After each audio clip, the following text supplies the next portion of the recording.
Praise the Lord. கர்த்தருக்கு ஸ்தோத்திரம். கர்த்தருடைய நாமம் மகிமைப்படுவதாக. கர்த்தர் உங்களை ஆசீர்வதிப்பாராக. ஆமென். நாம் ஆராதிக்கிற தேவன் அவர் ஜீவனோடு இருக்கிறார், இன்றும் உயிரோடு இருக்கிறார்.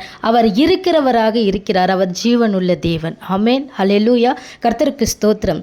மத்தேயு 5ஆம் அதிகாரத்தில் நம்ம வாசிக்கும் பொழுது 9ஆம் வசனம், சமாதானம் பண்ணுகிறவர்கள் பாக்கியவான்கள், அவர்கள் தேவனுடைய புத்திரர் எனப்படுவார்கள். ஆமென். ஹல்லேலூயா. தேவனுடைய ஜனங்களே, கர்த்தருக்கு ஸ்தோத்திரம். சமாதானம் பண்ண வேண்டும் என்று சொல்லி சமாதானத்தின் தேவன், சமாதானத்தின் கர்த்தர், சமாதானத்தின் பிரபு விரும்புகிறார். ஆமென்.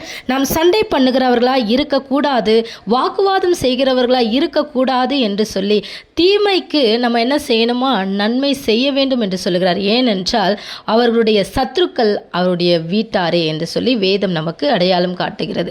நம்மோடு கூட இருக்கிற நம்முடைய உறவினர்கள், நம்முடைய சொந்தங்கள், நம்மோடு கூட இருக்கிற நம்மை சார்ந்திருக்கிற நம்முடைய பிள்ளைகள், நம்மை சுற்றி இருக்கிற சூழ்ந்திருக்கிற எல்லா உற்றார் உறவினர்களையும் கவனித்து பார்க்கும் பொழுது அவர்களிடத்தில் அன்பு காண்பிக்க வேண்டும் என்று சொல்லி தேவன் விரும்புகிறார். ஆமென். அவரிடத்தில் தேவனுடைய அன்பை வெளிப்படுத்த வேண்டும் என்று சொல்லி தேவன் விரும்புகிறாரே தவிர அவரிடத்தில் பிரிவினை உண்டாகி, அவரிடத்தில் கசப்பு, அவரிடத்தில் கோபம், தேவையில்லாத பிரச்சனைகள் எதுவும் இருக்கக்கூடாது. ஹல்லேலூயா.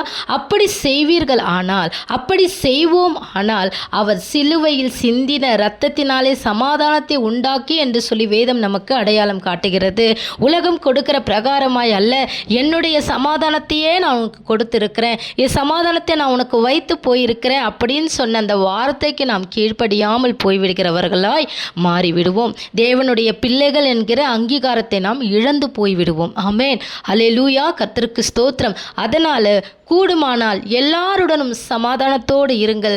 சமாதானத்தின் தேவன் தாமே சாத்தானை உங்கள் கால்களுக்கு கீழே நசுக்கி போட வேண்டும் என்றால், உங்களுக்கு ஜெயம் வேண்டும் என்றால், உங்களுக்கு சமாதானம் என்பது மிக முக்கியம். கர்த்தருக்கு ஸ்தோத்திரம்.